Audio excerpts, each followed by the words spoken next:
This year in April, we had a young man who was shot in an apparent drive-by shooting in Garyville, Louisiana. A 19-year-old man from Greensburg, Louisiana, was fatally struck. The investigators began their investigation. We using our crime cameras and other technology. We identified a vehicle. Once we got the ball rolling and identified the car, we identified the suspects. They were all brought in, captured. Warrants were obtained for their arrest. What do we have? We have two 16-year-olds, two 15-year-olds, and one 13-year-old. One of the 15-year-olds was a 15-year-old female. She was a getaway driver.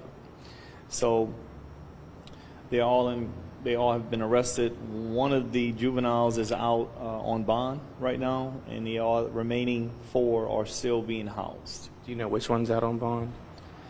It's one of the 16-year-olds. He's out right now, and the other ones are still incarcerated. Some of them have been adjudicated to adult status already.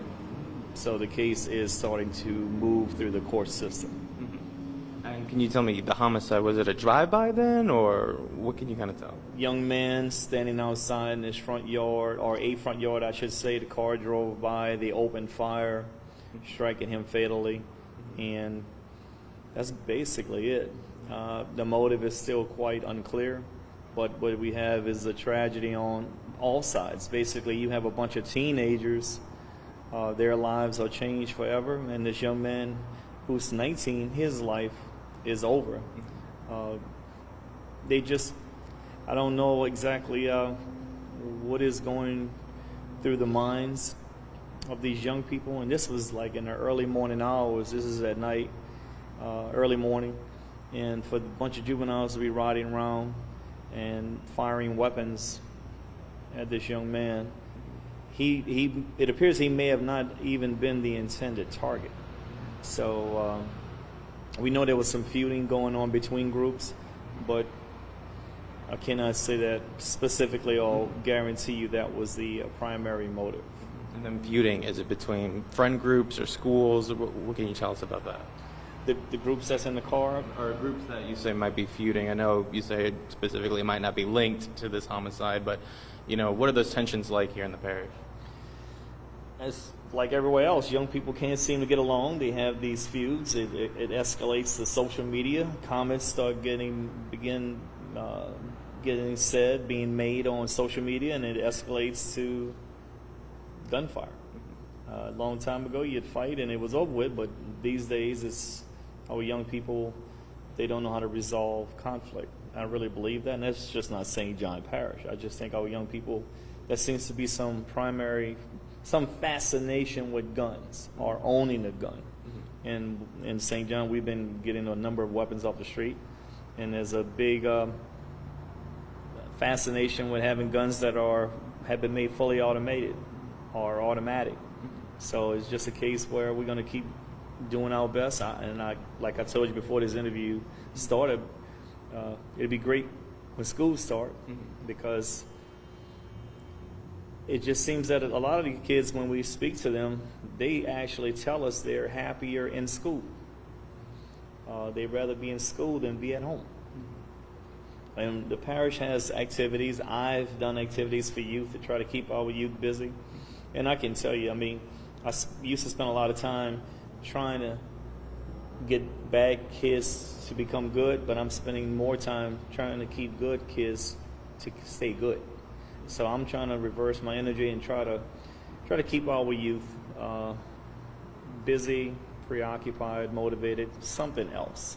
But if you look at social media like we do, they're taking pictures with all these guns, they're pointing them at each other, they point them at the camera.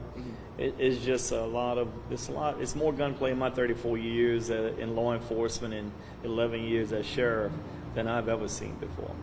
Can you release any mugshots or any names of the juveniles? No, I'm not going to do that this time. I'm not going to do anything to jeopardize this case. They're going to have their day in court, and we'll see what happens. And then the murder weapon, was it a pistol? Was it automatic? Again, I'm going to hold off on saying too much right now. It was weapons and handguns, and like I said, at that point, I'm going to just leave it at that point. So as far as all 5 of them, they're all facing second-degree murder. Yes, all 5 are facing second-degree murder in St. John Parish. Sure. Anything else? No, I think I gave you my opinions on this matter. I gave you some facts. I can't give you solutions, though. I mean, it's just, I don't know. These kids seem to be self-raised. And then, again, that's not just here. We're dealing with youth from other parishes. They ride, they travel, they're just on the move, and they'll cross jurisdictional lines. The daytime, nighttime, doesn't matter. Curfew doesn't matter. They're not being monitored. They're not being watched over. And eventually, I believe that the citizens are getting fed up. A lot of lawmakers I speak to, we're going to have to start holding parents more accountable some kind of way. And I think the discussion is definitely heating up, because parents, your legal guardians, whomever, you're responsible for these children. When we pick them up, they say they can't control them. They're not coming to pick them up. That's not the answer. And again, just arresting all these kids are not the answer either. Something has to give. Something has to change, and it has to get figured out. I would say, but rather sooner than later. And then last one, I'll let you go. Can you give me a timeline? So the brothers were arrested Wednesday. When were the other 3? The other 3 were arrested within a week of the homicide occurring.